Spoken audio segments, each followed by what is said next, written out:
Olá, meu nome é Davi Jorge e esse é o Tríplice Invicto. Estou lendo Sócrates, a história e as histórias do jogador mais original do futebol brasileiro, de Tom Cardoso. Capítulo 15. Entornar é viver. Depois de receber Zico, meses antes, vindo de Udine, a torcida do Flamengo preparou-se para festejar a chegada de Sócrates. 5 garrafas de cachaça foram providenciadas e o refrão, ao ritmo da bateria mirim, da Mangueira, é ensaiado. Entornar é viver, doutor, vou beber com você. A imagem do jogador pouco afeito a convenções já havia se estabelecido no imaginário popular. Sócrates desembarcou no Rio às 7 horas da manhã do dia 13 de setembro de 1985. Dispensou os goles de cachaça, foi lacônico com os repórteres e aceitou de bate-pronto o convite de Zico, que o esperava no aeroporto do Galeão para participar à noite de um sambão com os amigos no Oba Oba, a boate do Oswaldo Sargentelli.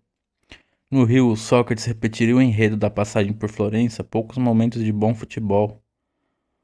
Peraí, repetiria o, a pa- repetiria o enredo da passagem por Florença, poucos momentos de bom futebol e uma relação intensa com a vida cultural e política da cidade. O Flamengo, comandado pelo veterano Gilberto Meira, não vivia uma boa fase. Zico contundira-se. Havia sofrido uma entrada forte durante um jogo contra o Bangu, no fim de agosto, saindo de campo com 5 lesões graves e a marca das chuteiras do zagueiro Márcio Nunes no joelho esquerdo, que jamais seria o mesmo. Sem o principal jogador, o Flamengo cumpria uma campanha irregular na Taça Guanabara, o primeiro turno do Campeonato Carioca. Empatara em 0-0 contra o América no Maracanã e perdera por 2-0 para a inexpressiva Portuguesa Carioca. Para piorar, o rival Fluminense vivia uma fase esplendorosa. O time mantivera a, a base vencedora do Brasileirão de 1984 e tentava, em 1985, o segundo tricampeonato carioca de sua história. Já o Flamengo, apesar das jovens promessas, a principal era o baiano Bebeto, e de manter com Leandro, Moser, Andrade, Adílio e Tita a base da máquina rubro-negra que encantaram o mundo no começo da década de 1980. 3 títulos brasileiros de 80, 82 e 83, a Libertadores da América de 1981 e o Mundial de Clubes em 1981. Intercontinental, né? Não conseguia repetir o desempenho dos anos anteriores. Zico e Sócrates eram as esperanças. Zico já estava fora, Sócrates em breve também. Durante um treino coletivo, um mês depois da chegada ao Rio, e a uma semana do clássico contra o Fluminense, decisivo para as pretensões do Flamengo na Taça Guanabara, Sócrates fraturou sozinho o tornozelo esquerdo. A previsão era de, pelo menos, 3 meses de enfermaria. Sem Sócrates e com Zico sentindo dores no joelho, o Flamengo apenas empatou com o Fluminense. Já sem chances de conquistar a Taça Guanabara, o rubro-negro ainda levaria uma goleada de 4-0 do Vasco na última rodada, encerrando o primeiro turno em quarto lugar, atrás do Bangu de Castor de Andrade, patrono do clube e um dos maiores nomes do jogo do bicho do Rio de Janeiro. A torcida exigiu a saída de Gilberto e durante uma excursão do time pelos Estados Unidos, logo após o jogo contra o Vasco, Jorge Relau, presidente do clube, demitiu o treinador. Tele Santana, Parreira e Carlos Alberto Torres foram sondados, mas o cargo ficou com o preparador físico do próprio Flamengo, um sujeito de fala rebuscada que há anos sonhava em iniciar a carreira de treinador, Sebastião Lazzaroni. Formado na Escola Nacional de Educação Física e Desportos do Rio de Janeiro, Lazzaroni chegara ao Flamengo em 1975, convidado para trabalhar nas divisões inferiores. Havia deixado o clube por um curto período, de 1982 a 1985, para trabalhar na Arábia Saudita, também como preparador físico, e voltara à Gávea, ansioso para assumir o cargo de técnico. Considerava-se um discípulo melhorado de Cláudio Coutinho e Carlos Alberto Parreira, também formado na Escola Nacional de Educação Física. Os preparadores físicos da seleção brasileira na Copa de 70 que tinham se tornado treinadores de futebol bem-sucedidos. Ambos haviam chegado à seleção e Parreira conquistar o título de campeão brasileiro pelo Fluminense, em 1984. Lazzaroni tinha planos ainda mais ambiciosos. Suas teorias, segundo ele, revolucionariam o futebol mundial. A começar pelo sistema tático que batizara de losango flutuante, um rodízio constante de atletas no meio de campo que jurava ser uma espécie de versão ainda mais moderna do carrossel holandês. Criado por Rinus Michels, o carrossel, chamado assim por estabelecer um revezamento dos jogadores no campo sem comprometer a estrutura do time, liderado por Johan Cruyff, perdera a final da Copa de 74 para a Alemanha de Franz Beckenbauer, mas entrara para a história como o mais moderno e dinâmico time do século XX. Lazzaroni pretendia fazer do Flamengo uma mistura de Holanda de 74 com o Brasil que vencera a Copa de 70, no México.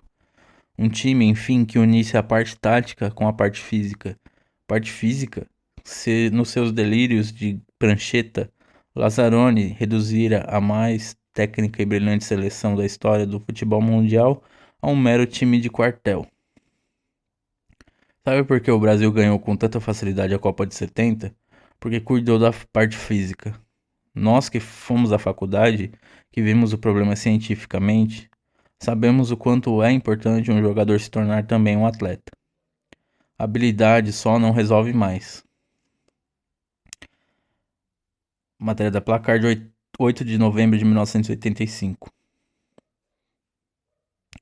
Declarou o técnico à imprensa. Quis o destino que o científico Sebastião Lazzaroni encarasse, logo na estreia como treinador, uma missão quase impossível: fazer Sócrates flutuar em seu losango imaginário. A fratura no tornozelo afastara Sócrates dos treinos e do cinema. Assim que chegou ao Rio, ele aceitou o convite para participar do primeiro longa-metragem dirigido pelo cartunista Enfield, que é esse mano aqui, Henrique Filho. A comédia Tanga deu no New York Times. A comédia Tanga deu no New York Times.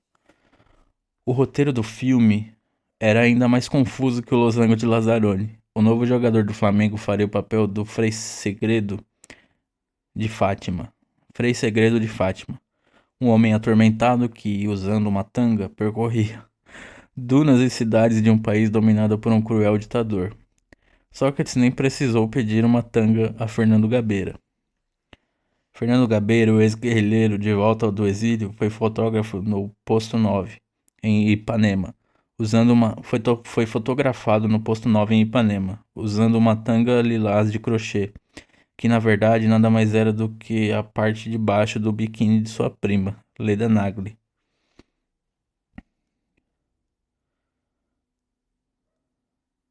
Por causa da contusão, Enfield o dispensou semanas antes do início das gravações. O craque, que já se aventurara como dublê de cantor sertanejo, achava que levava ainda mais jeito para as artes cênicas. Se algum amigo tentasse convencê-lo do contrário, ele fazia questão de recordar o dia em que o Marcelo Mastroianni, no Brasil, para gravar Gabriela, Cravo e Canela, de Bruno Barreto, ficara impressionado com sua semelhança física com o ator norte-americano Jack Palance. Livre dos treinos e da improdutiva concentração, Sócrates dedicou-se a um dos seus grandes prazeres, a militância política. No dia 15 de novembro de 1985, pela primeira vez desde o golpe de 64, haveria eleições diretas para prefeito. Por conta da liderança na democracia corintiana e da atuação nas diretas já, o apoio do jogador do Flamengo passou a ser disputado à tapa pelos principais candidatos. Uma pesquisa encomendada pelo PMDB apontava 3 cabos eleitorais capazes de somar um grande número de votos à candidatura do senador Fernando Henrique Cardoso, o candidato do partido à prefeitura paulistana, o presidente José Sarney, Mário Covas, o então prefeito de São Paulo, e Sócrates. O jogador mantinha relações estreitas com o PT e com o candidato do partido, o deputado federal Eduardo Suplicy, mas se decidiu pelo chamado voto útil, apoiando Fernando Henrique para impedir a vitória de Jânio Quadros, o candidato do PTB e das forças conservadoras. No Rio, Sócrates também já tinha candidato, o senador Saturnino Braga, do PDT, apoiado na época pelo governador Leonel Brizola. A proximidade com o PT paulista e os elogios entusiasmados à política educacional do governo Brizola, principalmente aos Centros Integrados de Educação Pública, os CIEPs, escolas de ensino integral erguidas na periferia do Rio e idealizadas pelo antropólogo Darcy Ribeiro, fizeram com que setores conservadores da cidade carioca, que já não viam com bons olhos a chegada de Sócrates à cidade, por causa do seu histórico como líder da democracia corintiana, se tornassem ainda mais refratários ao jogador. O ator Otávio Augusto, que viria a se tornar um dos maiores amigos de Sócrates, testemunhou um acesso de ira contra ele, vindo de um famoso juiz de futebol. Otávio Augusto conta: Eu gravava na época uma novela da TV Globo. O diretor iria reproduzir uma festa da alta sociedade e convidou pessoas ilustres do Rio de Janeiro. A granfinagem foi em peso. Eu estranhei apenas a presença de um árbitro de futebol. Naquela época, os juízes, com exceção do Armando Marques, eram discretos. Esse cara se sentou, por coincidência, na minha mesa. Começamos a conversar. Pintou o assunto futebol, Flamengo, etc. e Sócrates. O cara se transformou, ficou visivelmente perturbado. Esse tal de Sócrates, esse cara não vai se criar aqui. Deixa eu apitar algum jogo desse comunistinha, desse bêbado, ele vai ver, ameaçou. Eu quis saber o que ele iria fazer. E ele, sem a menor cerimônia, eu vou expulsá-lo. Ele que pense que vai fazer aqui o que fez em São Paulo. Não me lembro se esse árbitro chegou a apitar algum jogo do Sócrates, mas certamente não teve chance de expulsá-lo. O Magrão era um jogador absolutamente leal em campo. O indignado árbitro nem teve a oportunidade de apitar um jogo de Sócrates em 1985. O jogador, ainda se recuperando da fratura no tornozelo, não entrou em campo na fase final do Campeonato Carioca. Os meninos de Lazzaroni não conseguiram flutuar em campo e a torcida rubro-negra teve que engolir o segundo tricampeonato carioca da história do Fluminense. Saturnino Braga, ancorado no carisma e popularidade do Brizola, venceu as eleições para prefeito do Rio com certa folga. Mas em São Paulo, Sócrates, Mário Covas, o então senador Franco Montoro e todas as forças progressistas, entre aspas, não foram capazes de eleger Fernando Henrique Cardoso. Beneficiado pela divisão de votos entre os eleitores de FHC e do candidato petista Eduardo Suplicy, em 1985 ainda não haviam sido instituídos os 2 turnos de votação. Jânio Quadros venceu a eleição na reta final. Sócrates queixou-se pela imprensa da falta de unidade da esquerda paulistana. Fiz o que pude, mas não o suficiente para vencer a incompetência do PMDB paulista e a impopularidade do governador Montoro. Matéria da Placar de 13 de dezembro de 1985. Outra eleição prometia ser tão acirrada quanto o pleito paulistano, e Sócrates dessa vez não teria qualquer influência como cabo eleitoral, apesar de o seu futuro na seleção brasileira depender exclusivamente do resultado das urnas. No dia 16 de janeiro de 1986, presidentes das federações e os 2 clubes decidiram quem seria o sucessor de Julite Coutinho no comando da Confederação Brasileira de Futebol. Caberia ao novo dirigente da CBF a escolha do técnico, que estaria à frente do Brasil na Copa do México em junho. O cargo ficara vago desde a volta de Tele Santana à Arábia Saudita, por exigência do Al-Ahly. O candidato da situação, João Maria Medrado Dias, ligado ao Vasco da Gama, apoiado por Julite e pelo presidente da FIFA, João Avelange, era o favorito. Se fosse eleito, Zagallo, técnico do Brasil nas Copas de 70 e 74, era o primeiro da lista. Rubens Minelli, técnico do Grêmio, Parreira dos Emirados Árabes e Cilinho do São Paulo corriam por fora.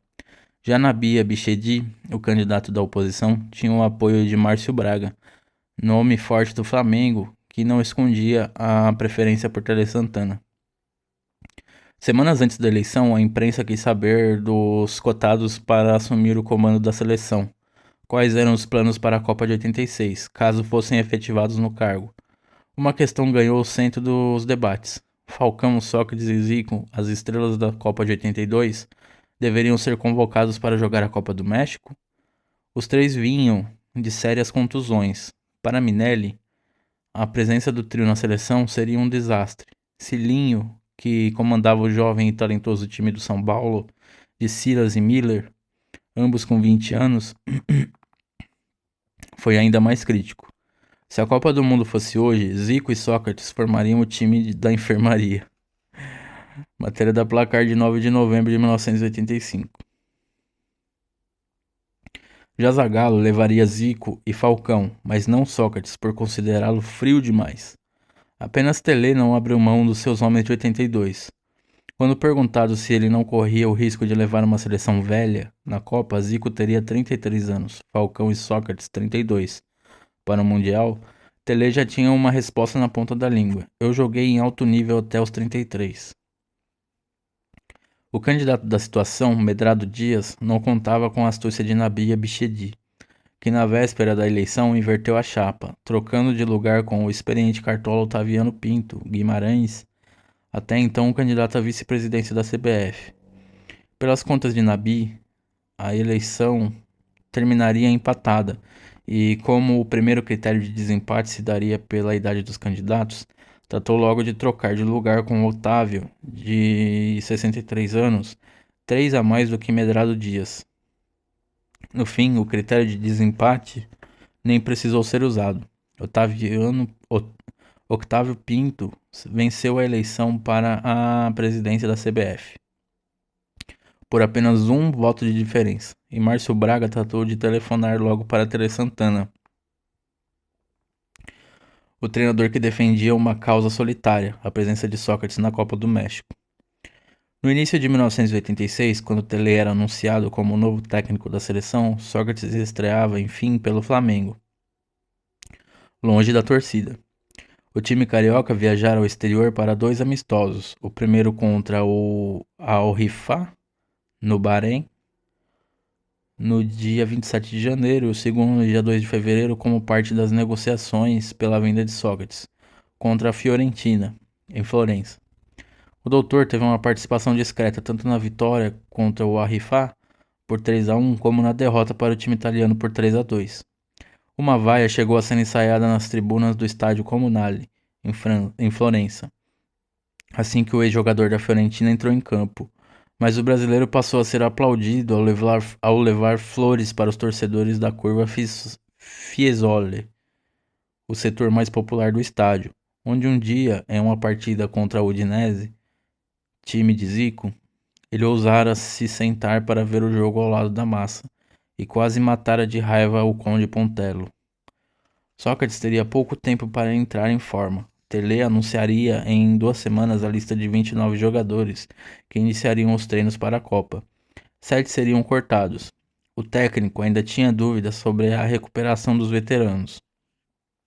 Para jogar a segunda Copa, Sócrates estava disposto, como em 1982, a fazer todos os tipos de concessões, o que, no caso dele, significava redução drástica no consumo de cigarros e cerveja. Depois do carnaval, claro. Ele aceitara o apelo do governo federal para apresentar uma campanha de prevenção contra a AIDS, que seria veiculada no rádio e na televisão durante o carnaval de 1986. Também toparam o convite para ser jurado no quesito bateria no desfile das escolas de samba do Grupo 1. No carnaval, o jogador seria vigiado de perto por políticos e jornalistas. Os primeiros de olho num possível apoio do jogador durante as eleições gerais de 1986, e os segundos ávidos por algum deslize do improdutivo craque rubro-negro.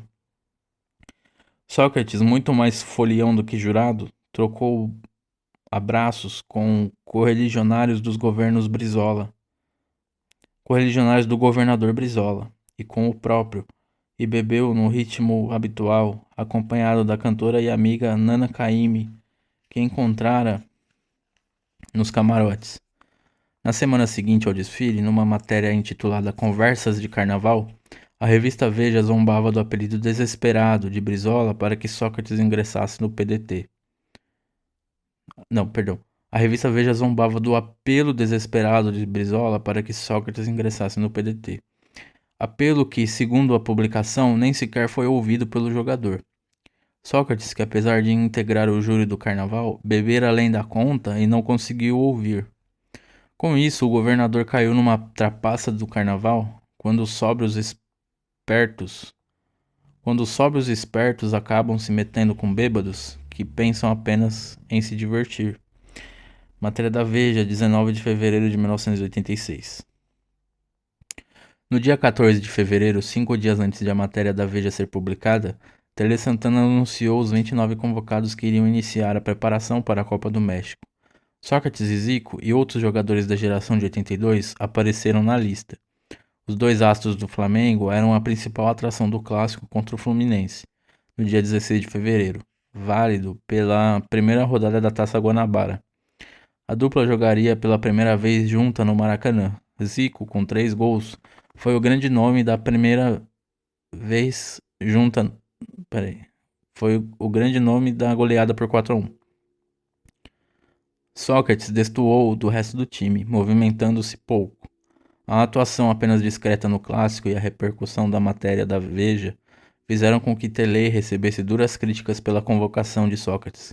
Zizinho, ídolo histórico do Flamengo, chegou a pedir que fossem convocados também ele e Pelé, que, apesar da idade, estavam melhores fisicamente do que Sócrates. Zizinho tinha na ocasião 64 anos e Pelé 45.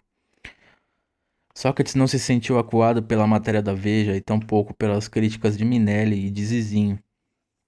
Parte da opinião pública achava que a geração de 82, mesmo longe das condições físicas ideais, merecia ir ao México pelo magistral futebol apresentado na Copa da Espanha.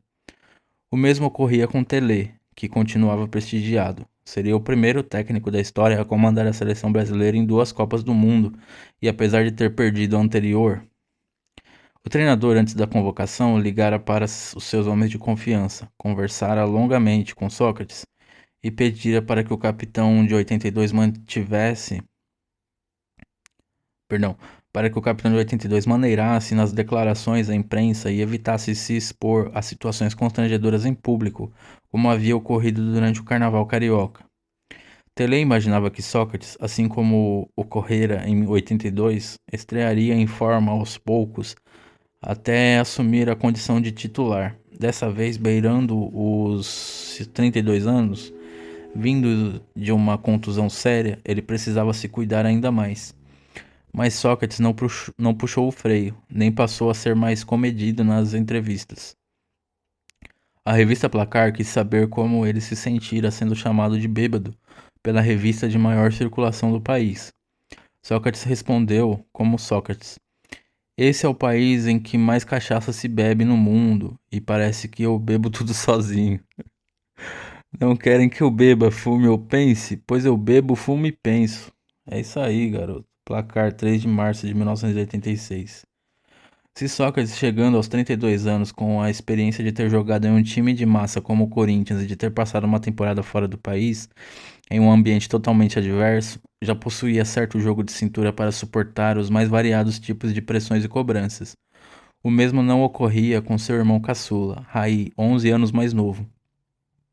Considerada a maior revelação do Botafogo de Ribeirão Preto desde a saída de Sócrates, o jogador sofria com as comparações.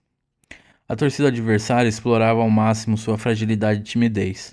Durante um jogo do Botafogo contra o Juventus na Rua Javari, em São Paulo, um torcedor passara o jogo grudado ao alambrado chamando-o de cachaceiro. Nossa, nada a ver. Raí mal pegou na bola. Em 1980, aos 15 anos, quando havia se apresentado ao time de Ribeirão Preto, Raí implorara para um amigo, também juvenil do clube, que não revelasse quem era o seu irmão, já uma das estrelas do Corinthians. Não por vergonha, ele queria evitar comparações e se tornar um profissional pelos próprios méritos. Mas as semelhanças se tornavam ainda mais nítidas dentro de campo. A cabeça erguida, a visão de jogo, o passe preciso e a calma nas finalizações. Raí ainda tentou economizar nos toques de calcanhar, para não dar bandeira. Bastava, porém, olhar seus pés para não ter mais nenhuma dúvida. Era mesmo irmão do Sócrates. Ninguém podia imaginar. Não, ninguém podia medir quase 1,90 m e calçar 41 impunemente. Enquanto Raí apenas iniciava uma carreira brilhante, o primogênito de seu Raimundo encarava o último grande desafio como jogador: disputar a segunda Copa do Mundo. Para chegar lá, o camisa 8 teria poucas semanas para sair da sombra e entrar em forma.